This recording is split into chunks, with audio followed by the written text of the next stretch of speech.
Hey everyone, Mr. Houck here. In today's video, I'm going to go over the solutions to the Socrative assignment from Monday, January 10th, magnitude and direction of the sum of vectors. Okay, so I figured it'd be better for me to go over the problems here just because I wasn't there to teach it in person. So let's talk about the answers here. Keep in mind you're still going to have a quiz on Thursday, January 13th, so it's definitely in your best interest to make sure that you know what you're doing on these problems. So, first problem, true or false? The magnitude of a sum of two vectors u plus v is equal to the sum of the magnitudes of the vectors u plus v when both vector u and vector v have the same direction. That's the key to this problem. In the set of notes that went along with this assignment, the last problem in the set of notes emphasized this point. When two vectors are moving in the same direction, then the sum of the magnitudes is equal to the magnitude of the sum. So that is true, all because of the same direction aspect. All right, problem 2. John is driving his boat due north with a velocity of 24 miles per hour, or so it says on a speedometer. There's a current going due east with a rate of 7 miles per hour. Find John's actual velocity, in other words, find the magnitude of the resultant sum. So, driving his boat due north with a velocity of 24 miles per hour, that's my vector here in blue.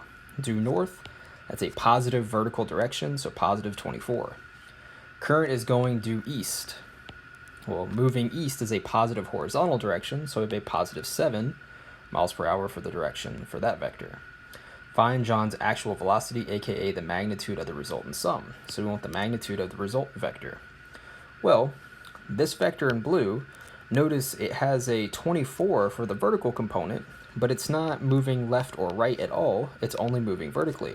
So it's going to have a 0 for the horizontal. This vector in green has a 7 for the horizontal, but it's not moving up or down, so there's no vertical component. So it has a 0 for the vertical, but a 7 for the horizontal.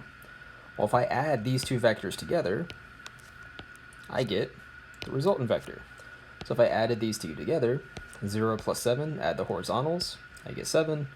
24 plus 0, the verticals, I get 24.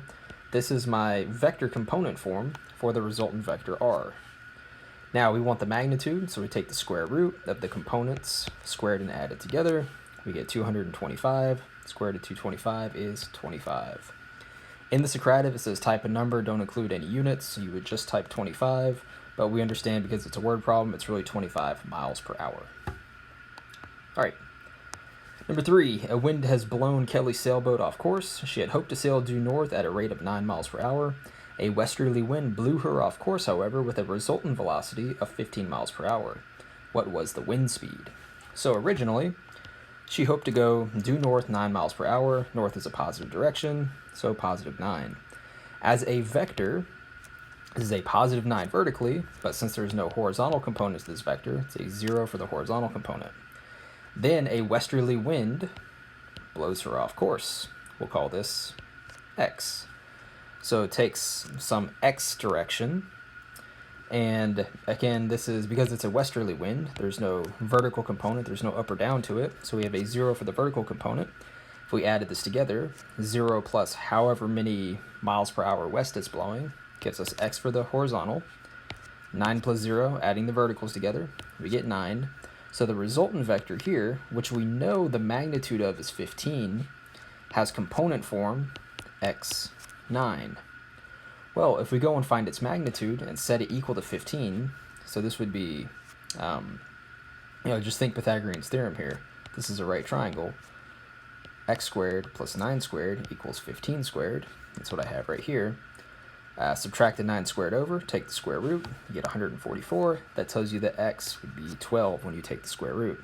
So that's going to be the magnitude of this westerly wind blowing vector right here, 12 miles per hour.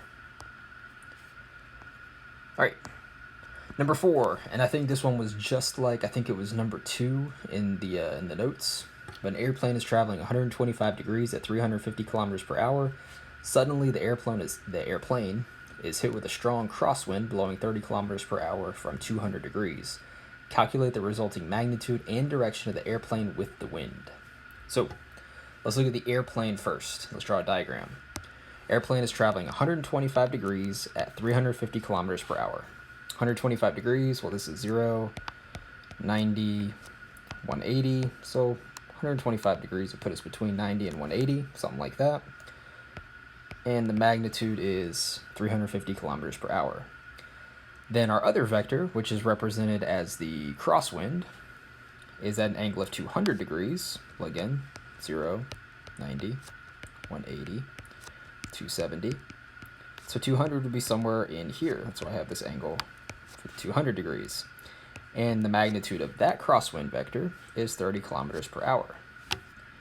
Now let's go ahead and get the component form for each vector. So remember, when you have the magnitude and direction, we have the magnitude on the outside represented as a scalar, and we do cosine of the angle, sine of the angle. Make sure your calculator's in degrees. So 350 distributed into these two would give you these. That's the vector for the airplane component form. The vector for the wind, the crosswind here, well, 200 degrees, 30 kilometers per hour. Let the magnitude 30 be that scalar on the outside, cosine and sine of the angle. Distribute the 30 inside, use your calculator. These are the components that we end up getting. So the resultant vector is going to be the airplane's vector, the crosswind's vector added together. So this plus this give us this number, 286, and the negative 10.26 gives us this number. And then we find the magnitude and direction just like normal. Magnitude of the resultant vector, square root of the components squared and added together, we get 358.93 kilometers per hour. And then the direction is going to be the inverse tangent of vertical divided by horizontal components. Notice we get negative 50.37 degrees. And if you think about the resultant vector, it's negative horizontally, positive vertically. Well, think about that. Negative horizontal, positive vertical, that would put us in the second quadrant or something like this. Negative 50.37, we want to add 180 degrees to that to get us 129 degrees, which would put us in 0, 90, 180. That 129 degrees would put us right there in that second quadrant, which is what we're looking for. So that's why we add 180 degrees to it. All right. Number 5, this is a good problem because you have these vectors given to you on a graph. You want to find the magnitude and direction of the sum of the vectors.